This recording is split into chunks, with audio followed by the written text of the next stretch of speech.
올해로 50대에 접어든 평범한 남자입니다. 제 이야기를 꺼내는 게 맞을까 한참을 망설이다가 이렇게 글을 적어봅니다. 살다 보면 누구나 한 번쯤은 지난 날을 돌아보게 되잖아요. 저 역시 나이가 들고 보니 그동안 걸어왔던 길이 머릿속에 하나씩 떠오르더군요. 제 인생은 남들 앞에서 자랑할 만한 이야기는 아닙니다. 누군가 보면 왜 그렇게밖에 못 살았냐 할 수도 있고, 또 누군가는 그래도 잘 버텨내라고 말할 수도 있겠죠. 하지만 확실한 건 저는 늘 넘어졌다가도 다시 일어나야 했고, 그때마다 다시 살아보겠다고 마음을 다잡으며 여기까지 왔다는 사실입니다. 제가 살아오면서 배운 게 있다면 사람 인생은 결국 자기 혼자만의 것이 아니라는 겁니다. 젊을 땐 그걸 잘 몰랐습니다. 잘 벌고 잘 먹고 잘 살면 그만인 줄 알았죠. 그런데 나이를 먹고 가족이라는 게 생기고 나자 비로소 알겠더군요. 내 어깨에 얹힌 무게는 단순히 나 하나만의 삶이 아니라는 걸요. 저는 늘 부족했습니다. 가진 것도 많잖았고 남들보다 특별히 뛰어난 것도 없었습니다. 하지만 그래도 마음속으로 다짐한 게 하나 있었습니다. 적어도 가족에게만큼은 무책임하지 말자. 아버지란 이름을 가볍게 만들지 말자. 그것 하나는 놓치지 않고 살아오려 애썼습니다. 물론 제가 겪은 세월이 언제나 순탄했던 건 아닙니다. 사람 일이라는 게 뜻대로 되는 날보다 안 되는 날이 훨씬 많으니까요. 잘못된 선택도 했고 큰 후회도 안고 살았습니다. 그래도 그 속에서 제가 붙잡을 수 있었던 건 결국 책임이었고, 그 책임을 놓지 않으려고 버티는 게 제 인생의 전부였습니다. 오늘은 그 긴 세월 속에서 제가 어떤 길을 걸어왔는지, 그리고 그 과정에서 어떤 마음을 배우게 되었는지 들려드리려고 합니다. 제 어린 시절은 불우했습니다. 집안 형편이 넉넉하지도 않았고, 무엇보다 아버지라는 존재가 늘 집을 비우고 있었거든요. 대신 엄마가 모든 짐을 짊어지셨습니다. 새벽같이 나가서 밤늦게까지 일만 하셨죠. 목욕탕 청소며 시장에 나가 품 팔며 할 수 있는 일은 뭐든 하셨습니다. 혼자서 자식을 먹여 살리려면 그렇게라도 해야 했으니까요. 기억 속 아버지라는 사람은 집에 붙어 있질 않았습니다. 어릴 때는 아버지가 뭐하러 다니는 건지 잘 몰랐습니다. 그냥 집을 나갔다가 며칠 몇 주 만에 돌아와선 엄마와 크게 다투고 다시 집을 나가곤 했어요. 그러다 제가 중학생이 되면서부터는 확실하게 알게 되었습니다. 아버지가 전국을 떠돌며 도박판을 전전한다는 사실을요. 친구들 사이에서 흘러나오는 소문, 동네 어른들 사이에서 오르내리는 이야기 속에서 제 아버지의 이름이 들릴 때마다 얼굴이 화끈거렸습니다. 가족은 하나도 돌보지 않으면서 밖에선 도박꾼으로 알려진 한심한 인간, 그게 제 아버지였습니다. 그 사실을 알고 나서부터는 아버지가 집에 들어오는 게 싫었습니다. 그날도 아버지는 잔뜩 술에 취한 채로 들어와 엄마가 피땀 흘려 번 돈부터 찾았습니다. 그러나 1,000원짜리 한 장 찾을 수 없자 제게 소리치더군요. 박성규, 네 엄마가 돈 어디다 숨겼는지 알고 있지? 어딨어? 어디다 숨겼냐고? 아버지 제발 그만 좀 하세요. 정신 좀 차리시라고요. 대체 언제까지 이러실 건데요? 엄마한테 미안하지도 않아요? 엄마가 불쌍하지도 않냐고요? 뭐? 이게 어디서 눈을 똑바로 뜨고 아버지한테 대들어? 너도 네 엄마 편이다 이거야, 어? 아버지는 분을 이기지 못하고 집안 살림을 마구 던졌습니다. 그래도 화가 나는지 급기야는 제게 손찌검까지 하려고 했고, 그때 엄마가 들어와 제 앞을 가로막고 서서 아버지를 말렸습니다. 성규 아버지, 지금 애한테 뭐하는 짓이에요? 안 비켜? 아주 모자가 쌍으로 가장을 무시하고 말이야. 애를 대체 어떻게 키웠길래 애가 저렇게 지혜비를 가르치려 드냔 말이야. 가장이 가장 같아야 자식도 따르지. 당신 애 앞에서 창피한 줄 알아요. 그냥 이거 가지고 나가요, 나가. 엄마는 그날 벌어온 일당 전부를 아버지에게 줘버렸습니다. 아버지는 봉투 안을 들여다보더니 이것밖에 안 되냐면서 한마디를 남기곤 밖으로 나갔습니다. 어질러진 집을 정리하는 엄마를 보며 저는 말했습니다. 엄마, 아버지 몰래 우리 둘이 이사가 버려요. 언제까지 이렇게 살 수 없잖아요. 엄마가 몸이 부서져라 이래서 돈 벌어오면 뭐하냐고요. 매번 이렇게 뺏기는데. 성규야, 네 아버지도 원래 저러진 않았어. 나는 아버지가 언젠간 옛날 모습으로 돌아올 것 같다. 너는 어려서 기억도 없겠지만 너 태어나고 얼마나 예뻐했는지 몰라. 너한테도 자상하고. 근데 친구한테 크게 사기를 당하고 난 뒤로 사람이 무너져 버린 거야. 그런 사람인데 나도 옆에 없으면 어쩌겠니. 네 아버지 너무 미워하지 마라. 불쌍한 사람이라고 생각해. 어린 마음에도 엄마의 마음은 조금 이해할 수 있었습니다. 엄마는 예전 아버지의 모습을 알고 있었기에 다시 전처럼 돌아올 수 있다는 믿음을 버리지 못하고 다시 예전에 자상하고 다정했던 남편으로 돌아오기를 기다려주고 있었던 것이었습니다. 하지만 엄마의 믿음과 기다림은 소용없었습니다. 도박에 빠져 살던 아버지는 결국 돈이 떨어져 집에 돌아오던 어느 날 교통사고로 세상을 떠나고 말았습니다. 그날의 풍경은 선명하게 기억납니다. 초라한 장례식에는 찾아오는 사람도 별로 없었어요. 엄마는 앉아서 멍하니 아버지의 영정사진만 바라보고 있었죠. 그리고 저는 그런 엄마를 보면서 다짐했습니다. 절대 아버지처럼 무책임하게 살지 않겠다고. 인생의 실패자로 남진 않겠다고 말이죠. 아버지가 세상을 떠난 뒤 엄마는 몸을 갈아 넣을 정도로 일에 매달렸습니다. 자는 시간조차 아끼면서 낮엔 식당에서 서빙을 하고 밤과 새벽엔 목욕탕 청소며 세차장까지 나가셨습니다. 엄마는 힘들게 번 돈을 고스란히 제 뒷바라지 하는 데 쓰셨어요. 제 성적이 특별히 뛰어난 것도 아니었지만 어머니가 제게만큼은 최소한의 배움은 주고 싶어 하셨습니다. 덕분에 저는 고등학교를 무사히 마칠 수 있었습니다. 졸업을 하고 난 뒤 저는 곧장 입대를 했습니다. 조금이라도 빨리 제 몫을 해내고 싶었으니까요. 그리고 군복무를 마치고 나오자마자 공장에 취직했습니다. 가전제품을 만드는 공장이었는데 그곳 기숙사에서 먹고 자며 돈을 모았습니다. 제 마음 한구석엔 늘 같은 바람이 있었습니다. 어머니를 조금이라도 편하게 해드리고 싶다. 이젠 내가 어머니를 지켜드려야 한다. 그 마음으로 아끼고 아껴서 돈을 모았고 마침내 엄마에게 통장을 보여드리면서 같이 창업을 해보면 어떻겠냐고 말씀드렸습니다. 엄마, 이거 제가 지금까지 모아온 돈이에요. 세상에, 성균 네가 언제 이렇게나 모았어? 근데 이걸 왜 보여주는 거야? 예전부터 생각했던 건데요. 이렇게 남 밑에서 일하지 말고 엄마랑 저랑 둘이서 청소업체를 해보면 어떨까 싶어서요. 제가 모은 돈이면 작은 봉고차 중고로 한 대랑 청소 도구 같은 것도 충분히 살 수 있을 거예요. 너 정말 할 수 있겠어? 이게 보기보다 훨씬 힘들 텐데. 그리고 성규 너처럼 젊은 애가 청소를 한다는 게 괜찮을지 모르겠다. 엄마, 직업에 기천이 어딨어요. 하루 이틀 생각한 거 아니에요. 예전부터 해보고 싶었던 일이니까 저랑 같이 해요, 엄마.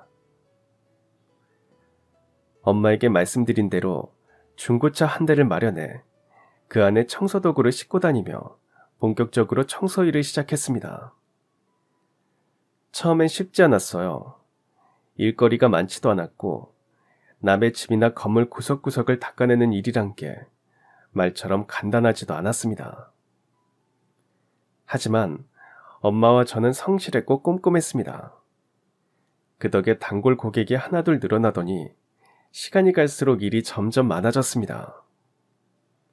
몸은 힘들었지만 수입은 그만큼 늘어났습니다.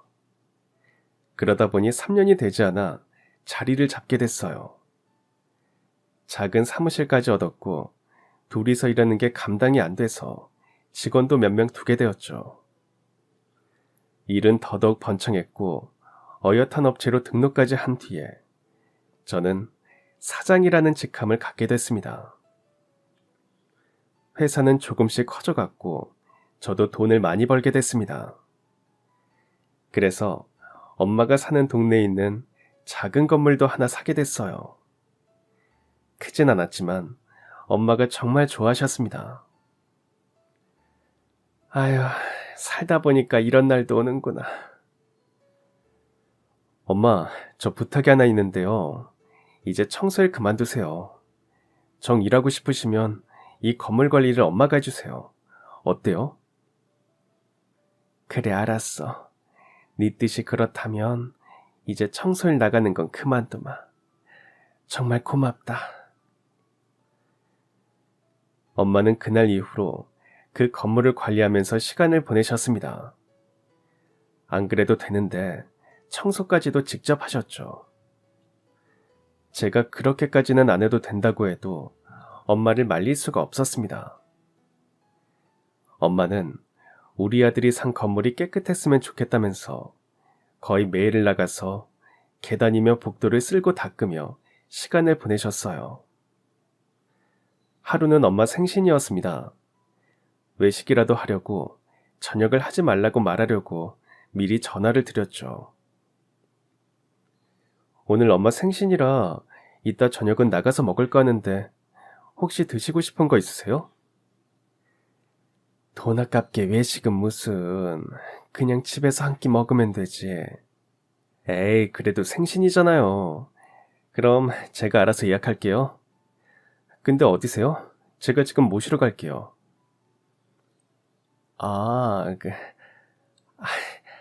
나 지금 네 건물이야. 또요? 엄마, 또 청소하고 있는 거죠? 그만하시라니까. 제가 곧 거기로 갈 테니까 쉬고 계세요. 저는 엄마가 있는 그 건물로 곧장 차를 몰고 갔습니다. 주차를 한 뒤 건물 안으로 들어가 보니 엄마는 여전히 청소할 것도 없는 깨끗한 계단을 쓸고 닦고 있었어요. 엄마, 이런 거 그만하시라니까. 우리도 이제 먹고 살 만큼 사는데 엄마 이러는 거 보면 나만 욕먹어요. 엄마는 네가 성공해서 이렇게 건물까지 사게 된 게 너무 기쁘다. 우리 아들 거니까 이렇게 내가 직접 손으로 쓸고 닦고 하고 싶어. 저희 모자가 대화를 나누고 있는데 처음 보는 여자가 엄마에게 살갑게 인사를 하며 커피와 빵을 건넸습니다.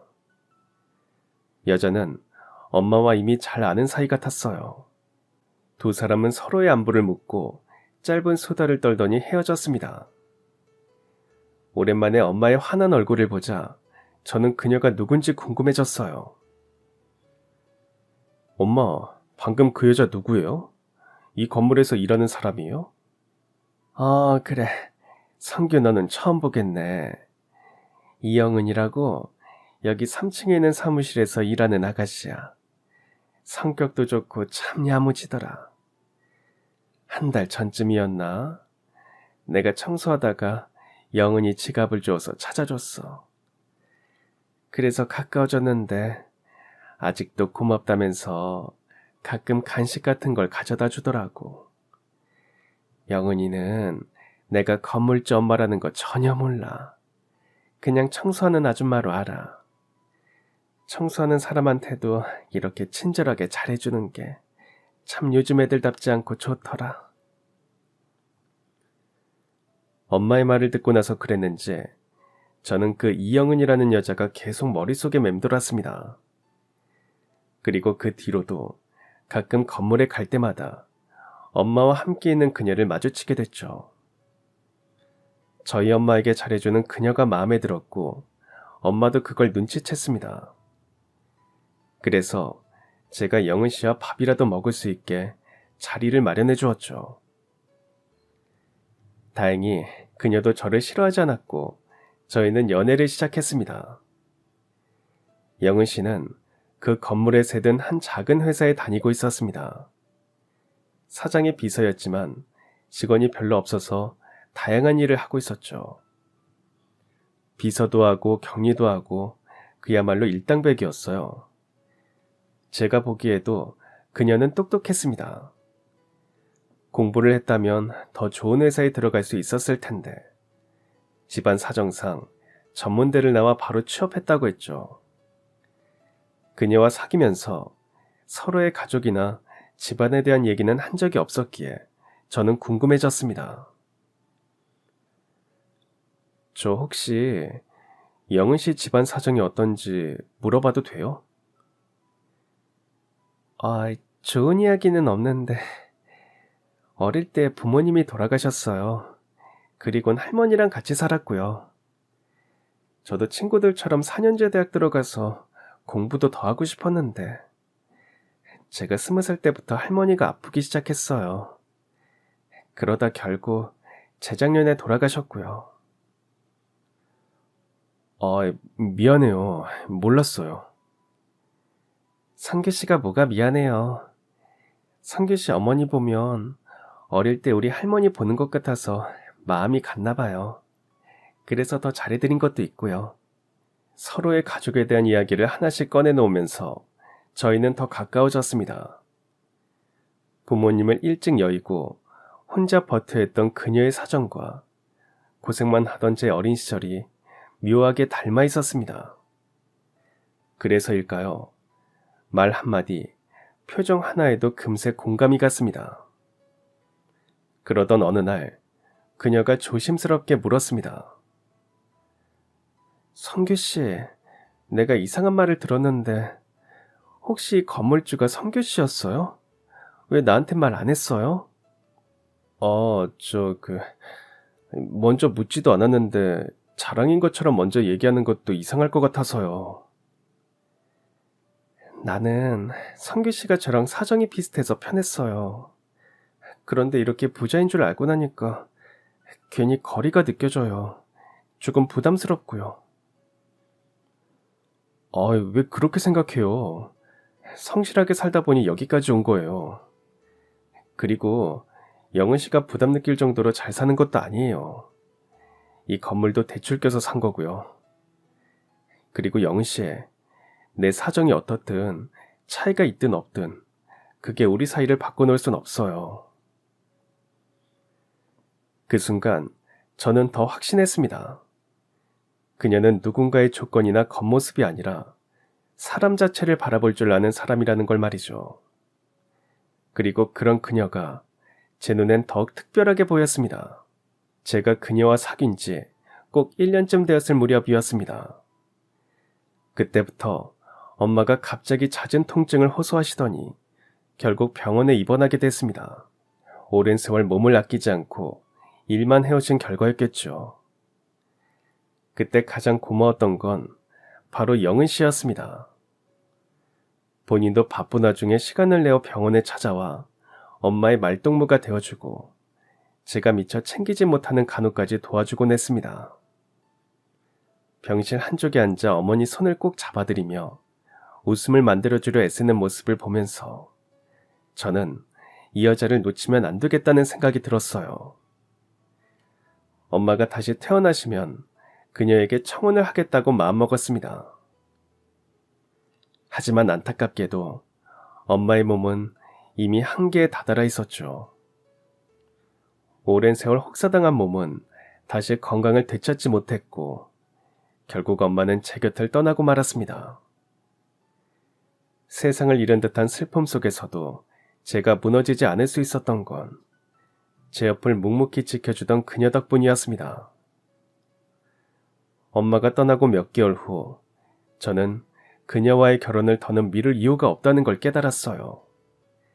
그리고 그녀에게 정식으로 청혼했습니다.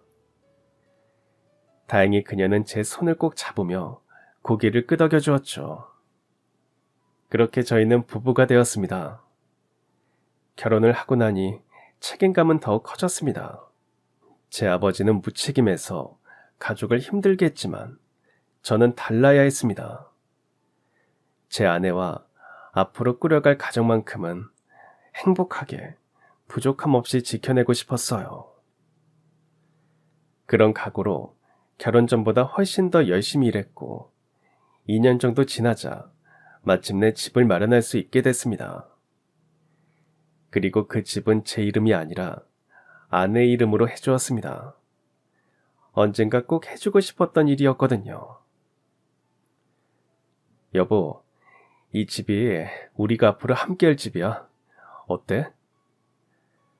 너무 좋아요. 이렇게 좋은 집은 처음이에요. 이런 데서 내가 살아도 되나 싶을 정도예요. 당신 충분히 그럴 자격 있어.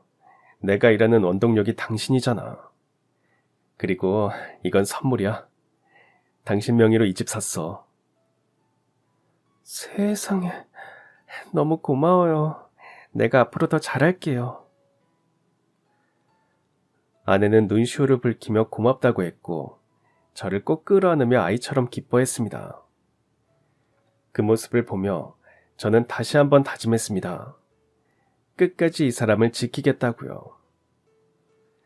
아내가 웃는 모습을 볼 때마다 저 역시 뿌듯했습니다. 이제 이 집에서 아이도 낳고 오래도록 행복하게 살 수 있겠구나 싶었어요. 아내는 결혼 후 직장을 그만두었습니다. 일하는 건 제가 하면 되고 아내는 집을 돌보면 된다고 생각했어요. 그리고 아내에겐 카드를 주며 편하게 쓰라고 했습니다. 그런데 몇 개월 지나지 않아 아내는 돈을 물 쓰듯 쓰기 시작했어요. 카드값을 보고 놀란 제가 아내에게 물었습니다. 여보, 당신 무슨 돈을 이렇게 많이 썼어? 당신이 편하게 쓰라고 줬잖아요. 설마 당신 내가 돈 쓰는 거 아까워서 그래요? 아니, 그런 게 아니라 안 그러던 사람이 갑자기 달라져서 그렇지. 그럼 뭐, 난 계속 공상맞게 살라는 거예요? 친구들이 나한테 결혼 잘했다고 하니까 당신 기도 더 살려주려고 옷도 좋은 거 사고 비싼 밥도 사서 그런 거예요. 내가 후줄근하게 입고 다녀봐요. 그게 다 당신 욕먹게 하는 짓이라니까.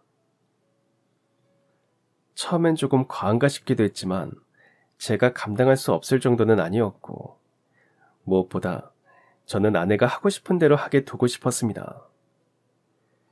아내 행복이 곧 제 행복이라고 믿었으니까요. 그리고 그 무렵 저는 사업을 하면서 알게 된 한 지인을 통해 어떤 사람을 소개받게 되었습니다. 그는 요식업 아이템이 있다며 동업자를 찾고 있었어요. 그의 설명을 듣고 있자니 나쁘지 않아 보였습니다. 저 역시 그래도 안주하기보다 사업을 더 크게 키우고 싶던 차였기에 결국 그 사람과 함께 동업을 해보기로 했습니다. 그동안 해오던 청소 사업은 다른 사람에게 넘기고 가진 건물까지 담보로 잡혀 대출을 받아 새 사업 자금을 마련했죠. 모든 걸 걸어본다는 각오였고 자신도 있었습니다. 하지만 누가 알았을까요? 그게 제 인생에서 가장 큰 실수였다는 걸요. 그 사람은 사업가가 아니라 철저히 준비된 사기꾼이었습니다. 제가 마련해준 돈만 챙긴 채 흔적도 남기지 않고 잠적해버린 겁니다. 경찰에 신고도 했지만 작정하고 사라진 사람을 찾기란 쉽지 않았습니다. 사기를 당한 뒤 저는 마치 제 몸에 있던 모든 힘이 빠져나가는 것처럼 느껴졌습니다. 성실하게만 살면 절대 무너지지 않을 거라 믿었는데 눈앞에서 한순간에 모든 게 무너져버린 겁니다. 사기를 당한 뒤 저는 아무런 의욕도 희망도 가질 수 없었습니다. 사기를 당한 뒤부터 저희 부부의 분위기도 전과 같지 않았어요. 저와 아내는 눈만 뜨면 다투었습니다. 성규 씨, 이제 어떡할 거예요? 그러게 사람을 잘 알아보고 사업을 벌리던가 했어야죠. 그 사기꾼은 잡았어요?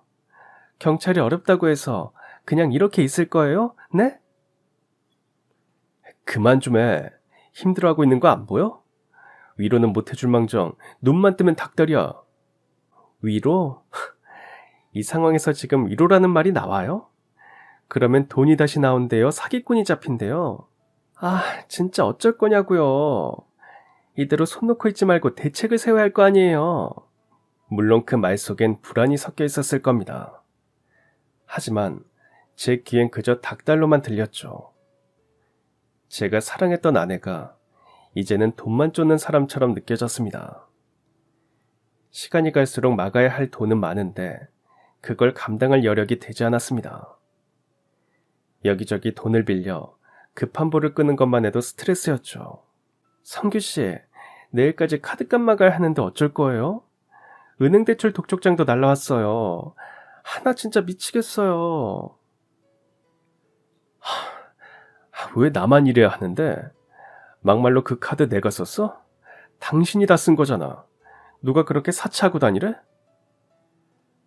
언제는 걱정 말고 쓰라더니 당신 왜 이렇게 무책임해? 이렇게 무책임한 줄 알았으면 나 결혼 안 했어. 피는 못 속인다 이건가? 당신 아버지라는 사람도 도박에 미쳐서 가족 내팽개쳤다며. 그 피가 어디 가겠어? 저는 아내 입에서 아버지를 닮아 무책임하단 소리가 나오자마자 끓어오르는 분노를 주체할 수가 없었습니다. 집에 더 있다간 제 감정을 주체하지 못할 것 같아서 밖으로 나와버렸죠. 한참을 밖에서 서성였지만 갈 곳도 없었습니다. 그래서 다시 집으로 들어갔어요. 아내는 제가 돌아온 줄도 모르고 안방에서 친구와 통화 중인 듯 했습니다. 거실에 앉아있으니 짜증스러운 목소리로 전화를 하고 있는 아내의 목소리가 들려왔습니다. 남편이라고 하지도 마. 그 인간 진짜 별 볼 일 없는 사람이야. 돈 좀 있는 것 같아서 결혼한 건데 사업 다 망하고 사기까지 당해서 빈털털이라니까. 말도 마라. 이 집 내 명의로 하길 잘했지. 그 인간 이름으로 했어봐. 집도 절도 없이 쫓겨날 뻔했어. 요즘 스트레스 때문인지 몸도 안 좋은 것 같고. 거실로 들려오는 아내의 통화 소리에 저는 얼어붙었습니다. 그동안 미뤄온 시간, 함께 나눈 웃음들이 한순간에 무너져 내리는 느낌이었죠. 그런데 거기서 끝이 아니었습니다. 이 사람이랑 어떻게 만났냐고? 그 사람이 건물주라는 거 알고 다가간 거지. 그 인간 엄마가 건물에서 청소하고 있었거든? 나는 그냥 청소하는 사람인 줄 알았는데 알고 보니 건물주 엄마라는 거야. 그래서 그때부터 잘 보여야겠다 싶었지. 계획대로 되긴 했는데 이렇게 하루아침에 쫄딱 망할 줄은 누가 알았겠어. 진짜 나 이제 어떡해. 이혼할까? 그 말까지 듣는 순간 제 안에서 무언가 뚝 하고 끊어져 버렸습니다. 아내는 모든 걸 알고 계산적으로 접근한 겁니다. 저는 더 이상 참을 수 없었고 안방문을 열고 들어가 아내에게 따졌습니다. 아내는 저를 보고 놀라더니 전화를 끊더라고요. 이영은, 너 방금 뭐라 그랬어? 다시 한번 말해봐. 이미 다 들었으면서 뭘 또 말하래. 입 아프게. 내가 생각해봤는데 말이야. 우리 이혼하자. 당신도 나 꼴보기 싫을 거 아니야. 눈만 뜨면 싸우는데 이렇게 같이 살아서 뭐해. 나도 당신 패배자처럼 집에 있는 거 더는 못 보겠다. 그래. 난 영은이 네가 사람 조건 같은 건 안 보는 사람인 줄 알고 결혼한 거야. 이렇게 계산적이고 돈 밝히는 속물인 줄 알았으면 결혼 안 했어. 이혼? 그래, 하자 해. 이미 제 마음은 차갑게 식어 있었고 아내 역시 저를 붙잡을 마음이 없어 보였습니다. 그렇게 저희는 결국 이혼에 이르렀습니다. 이혼 후 얼마 없는 짐을 챙기니 딸랑 가방 하나뿐이었어요. 그리고 저는 아내와 같이 살던 동네에서 최대한 멀리 떨어진 곳으로 갔습니다. 그리고 고시원에 들어갔죠. 이혼한 데다 돈도 없고 가진 건 빚밖에 없었지만 살 방법을 찾아야 했어요. 그때 당시 제가 가진 재산이라곤 10만 원도 안 되는 돈이 전부였습니다. 당장 다음 날부터 어떻게 먹고 살아야 할지, 다음 달 고시원 월세는 어떻게 해결해야 할지 걱정이었죠. 그래서 저는 당장 일용직부터 시작했습니다. 공사장에 나가 막노동도 하고 목욕탕 청소도 하면서 하루 벌어 하루 먹고 살았습니다. 취직도 해보려고 했지만 학벌도 그냥 그랬고 나이도 들어서 이력서가 통과되는 것도 어려웠어요. 그러다 보니 어영부영 2년이 흘렀습니다. 그날도 공사장 일을 마치고 고시원으로 돌아가는 길이었어요. 먹을 거라도 사려고 편의점에 들렀는데 누군가 제 이름을 부르며 아는 척을 해왔습니다. 너 혹시 박성규? 그래, 성규 맞네. 야, 반갑다. 나 알아보겠어? 나야, 김준서. 우리 어릴 때 같은 공장에서 일했잖아. 그의 말에 기억을 더듬어 보니 앳된 얼굴이 떠올랐습니다. 제대 후 일하러 들어갔던 가전제품 공장에서 친하게 지냈던 동갑내기 동료였어요. 기억난다, 준석이. 와, 진짜 반갑다. 대체 이게 얼마만이야? 잘 지냈니? 나야 잘 지냈지. 우리 이렇게 만난 것도 인연인데 성규는 시간 괜찮냐? 같이 저녁이나 먹자. 동료는 세상에 찌든 저와 달리 얼굴도 행색도 좋아 보였습니다. 그래서 저녁 식사는 거절하려고 했지만 그가 계속 붙잡는 통에 근처 삼겹살집으로 들어가게 됐어요. 동료는 제 꼴을 보더니 걱정스럽게 물었습니다. 성규야, 들리는 소문에 너 사업 성공해서 잘 산다고 하던데 어떻게 된 거야? 무슨 일 있었어? 그것도 다 옛날 말이다. 나 사기당해서 쫄딱 망했어. 그래서 이혼도 당하고 지금은 빚 갚느라 고시원 살면서 겨우 하루 벌어 하루 먹고 산다. 아유, 그런 일이 있었구나. 성규야, 잘됐다. 너 그러지 말고 우리 가게 나와서 일해볼래? 나 가전제품 매장하는데 지금 배달할 사람 구하고 있거든. 너 운전면허 있지? 내가 성규 너 성실한 거 모르는 것도 아니고 친구 좋다는 게 뭐냐? 내일부터 나와줘. 우연히 만난 옛날 동료 덕분에 저는 일용직에서 벗어나 가전제품 매장에서 배달 일을 하게 됐습니다. 동료의 가게에서 일하면서 저는 다시 마음을 다잡았습니다. 한 방을 노리지 않고 예전처럼 땀 흘리며 살아가자고요. 그래서 작은 일도 마다하지 않고 묵묵히 일했습니다. 몸은 고되었지만 마음은 조금씩 제자리를 찾아갔습니다. 그러던 어느 명절이었습니다. 다들 가족과 함께하는 날이라 저는 혼자 고시원 방에 있을 참이었는데 그 동료가 저를 집으로 초대했습니다. 처음엔 사양했지만 이런 날 혼자 있으면 더 쓸쓸하다며 끌고 가더군요. 동료의 집에 들어서자 아내와 그의 두 딸이 환하게 맞아주었습니다. 소박했지만 따뜻하고 화목한 분위기였어요. 식탁에 둘러앉아 웃고 떠드는 모습을 보면서 제 가슴 한켠이 쓰라렸습니다. 그리고 이런 생각이 들었죠. 내가 그때 사기꾼에게 당하지 않고 사업에 실패만 하지 않았더라면 지금쯤 이런 가정을 꾸리고 있지 않았을까. 아이가 있었다면 얼마나 예뻤을까. 하지만 이미 다 지난 일이었습니다. 식사가 끝나고 동료가 슬쩍 제게 물었습니다. 성규야, 너 재혼 생각은 없어? 네가 생각만 있으면 괜찮은 사람 얼마든지 소개해줄 수 있는데 어때? 아, 재호는 무슨. 이혼남에 돈도 없는 사람을 누가 좋아하겠어. 에이, 돈이야 벌면 되고. 이혼은 요즘 흠도 아니잖아. 어쨌든 성규야, 생각 있으면 꼭 말해라. 저는 씁쓸하게 웃으며 고개를 저었습니다. 사실 제 마음속에서도 다시 누군가와 함께하고 싶은 갈망이 아주 없진 않았지만 이미 한 번 결혼에 실패한 사람이라는 낙인이 제 자신을 짓눌렀죠. 그 후로도 저는 동료의 매장에서 꾸준히 일했습니다.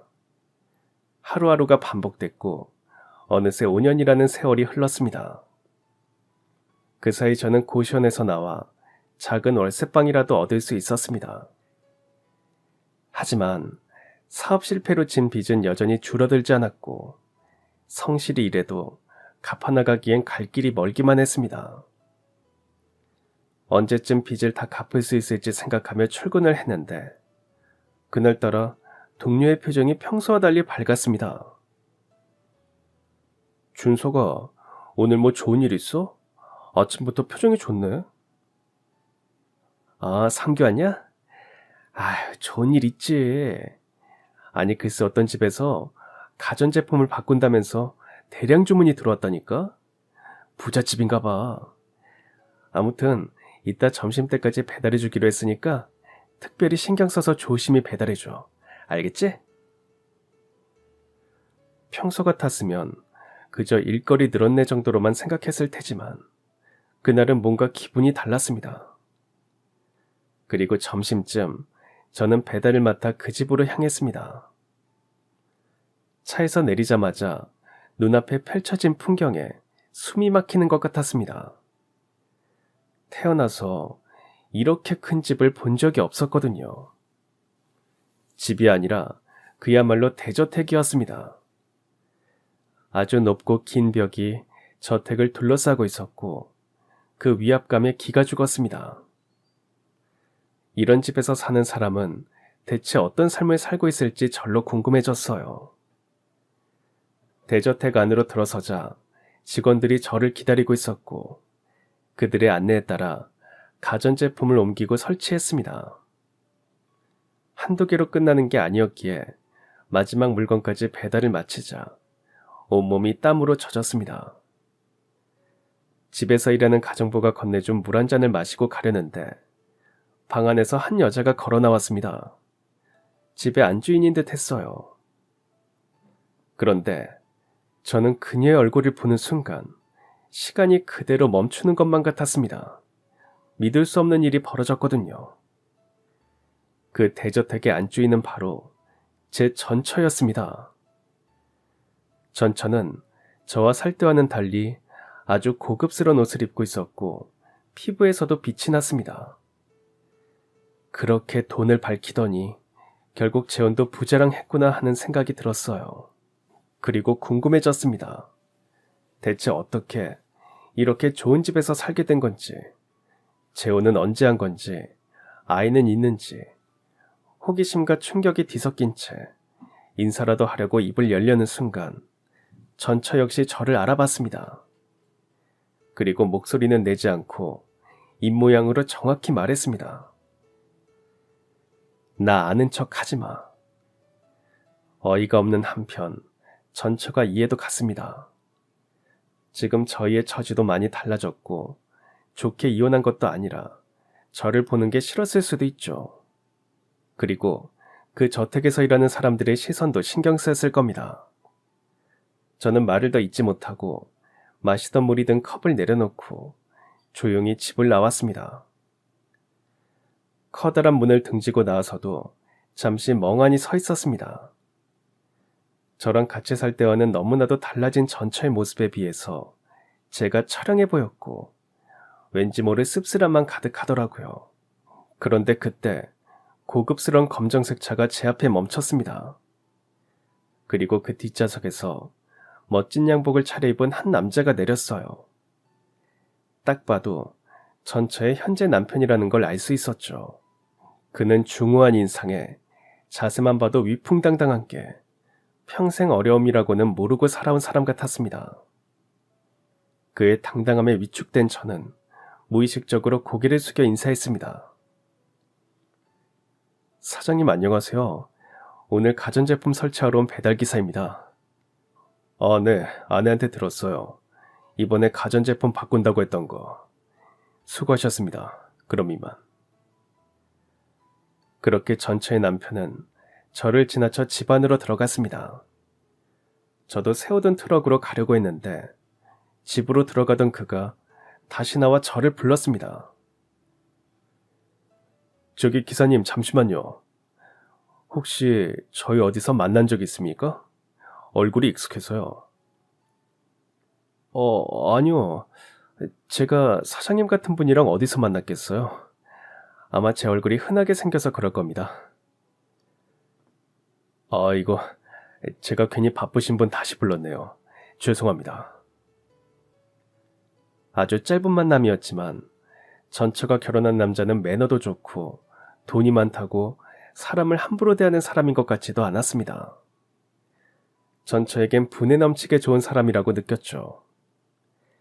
저는 그날의 만남이 전처와의 마지막일 줄 알았습니다. 하지만 사람의 인생은 어떻게 될지 정말 모르는 거였어요. 전처가 사는 대저택으로 배달을 다녀온 지 며칠이 흘렀습니다. 한창 일을 하고 있는데 모르는 번호로 전화가 걸려왔고 받자마자 놀랐습니다. 전화를 건 사람은 전처였어요. 무슨 일인지 굉장히 화가 난 듯한 목소리였습니다. 나야, 당신한테 꼭 할 말 있으니까 좀 만나야겠어. 시간 내봐. 대체 무슨 일 때문에 이러나 싶어 결국 약속을 잡았습니다. 약속 장소에 나가보니 전처는 혼자가 아니었어요. 옆에는 4~5살쯤 되어 보이는 남자아이가 있었습니다. 그런데 그 아이를 보는 순간 저는 몸이 얼어붙는 것 같았습니다. 아이의 얼굴이 제 어린 시절과 너무나 닮아 있었거든요. 직감적으로 그 남자아이가 제 아들일 것만 같은 생각이 들었고 자리에 앉자마자 전처에게 물었습니다. 이영은, 너 이 아이 누구야? 이게 어떻게 된 거야? 그래도 자기 핏줄이라고 느낌이 바로 오나 보네? 뭐? 그럼 지금 내가 생각한 게 맞다는 거야? 아니 왜 나한테 아무 말도 안 했어? 나도 몰랐으니까 이혼하고 나서 알았어. 임신했다는 거. 당신 사기당해서 사업 망했을 때 스트레스로 몸이 안 좋은 거라고 생각했어. 근데 임신 때문이었더라. 전처는 옆에 있는 아이에게 잠시만 옆 테이블로 가서 놀고 있으라고 말한 뒤 저에게 사실을 털어놨습니다. 전처는 저와 이혼 후 바로 지인을 통해 한 회사 사장의 비서로 들어갔습니다. 그가 바로 지금의 전처 남편이었죠. 사장은 전처를 보자마자 관심이 있는 듯 했고 그즈음 전처는 자신이 제 아이를 임신했다는 것도 알게 됐다고 합니다. 나 혼자선 도저히 아이를 키울 자신이 없었어. 그래서 임신 사실을 숨기고 서둘러 남편이랑 결혼해서 그의 아이라 하고 낳은 거야. 남편한텐 아이가 10달 못 채우고 조금 일찍 태어났다고 하고. 너 어떻게 그런 일을 할 수가 있어?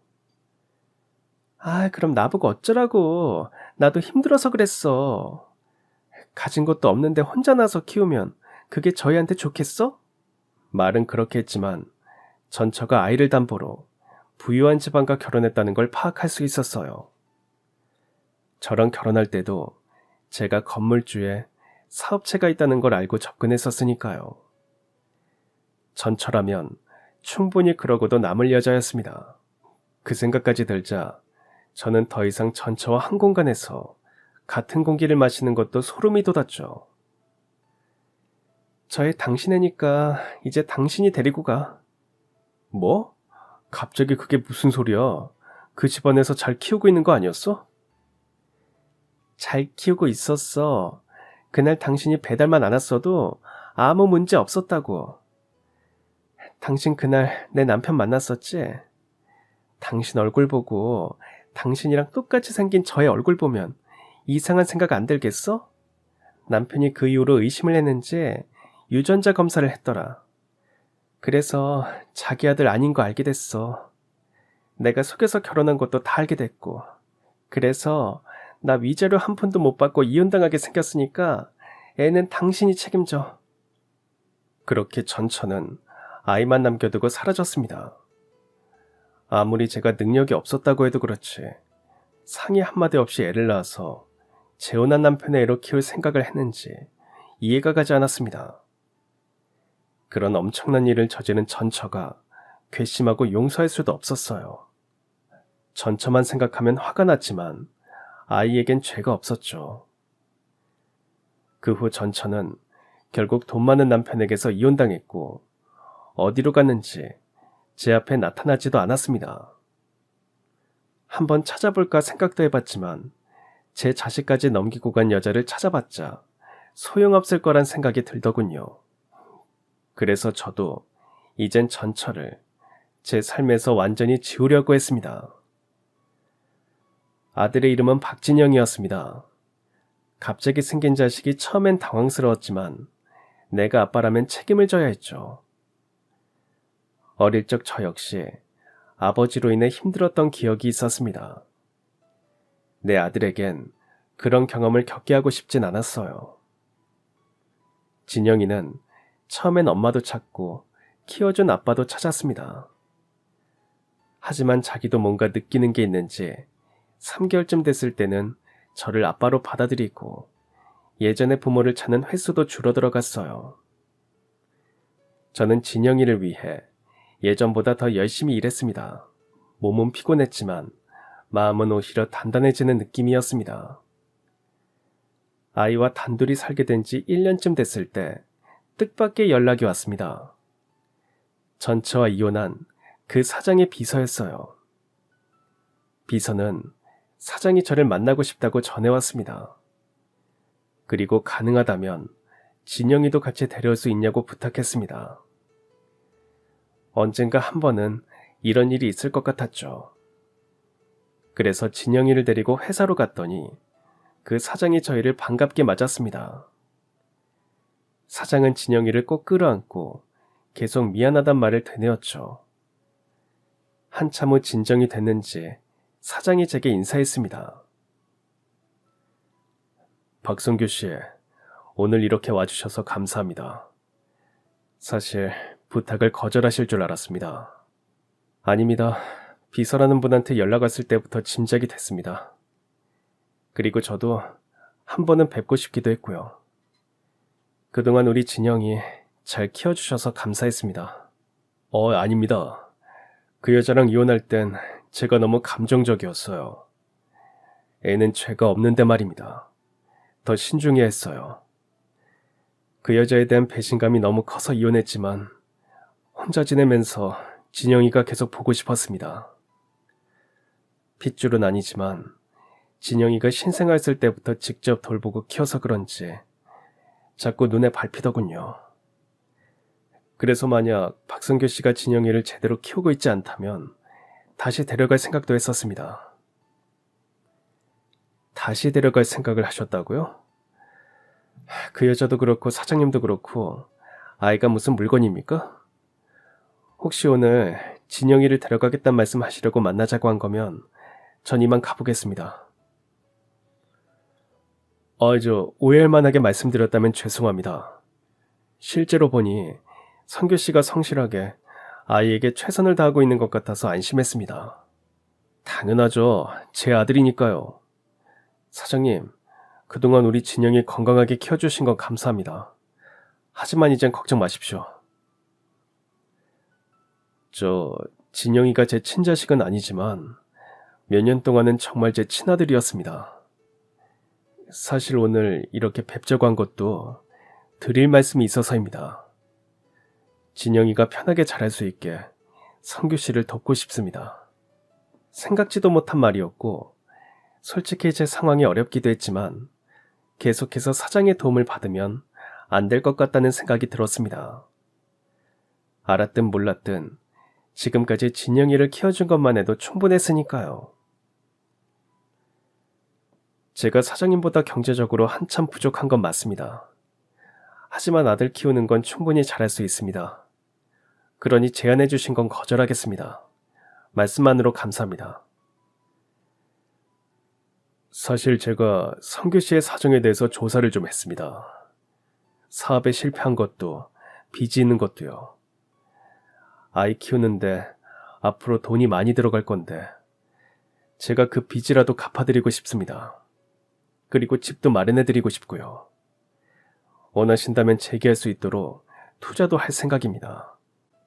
이렇게라도 해야 제가 진영이에게 덜 미안할 것 같습니다. 이것도 아버지의 마음이니 성규 씨가 이해해 주셨으면 합니다. 파격적인 제안이었지만 망설여졌습니다. 하지만 다 떠나서 아들만 생각하면 그의 제안을 받아들이는 게 맞았어요. 결국 저는 사장의 도움으로 아들과 함께 살 수 있는 집이 생기고 빚은 사라졌습니다. 그리고 그의 투자를 받아 새로운 일도 시작했죠. 예전에 청소를 하면서 배운 기술과 가전제품 배달, 설치, 수리 경험을 살려 청소와 가전의 설치와 수거까지 모두 겸하는 사업을 열었습니다. 입소문이 나면서 일은 점점 늘었고 얼마 지나지 않아 다시 작은 회사의 사장 자리에 오를 수 있었습니다. 덕분에 사장이 투자한 돈도 전부 갚게 됐습니다. 그리고 현재 저는 오직 제 힘으로 아들 진영이를 키우고 있습니다. 아들은 잘 자라서 어느덧 수험생이 되었고 미국에 있는 대학교 입학을 목표로 공부하고 있습니다. 저는 아들만은 저보다 더 나은 환경에서 성장할 수 있도록 한눈 팔지 않고 아들의 뒷바라지에만 집중하고 있죠. 비록 혼자 아이를 키우면서 어려움이 많았지만 이렇게 아들과 함께하는 삶이 저에게는 무엇보다 값진 일임을 매일, 매 순간 느끼고 있습니다.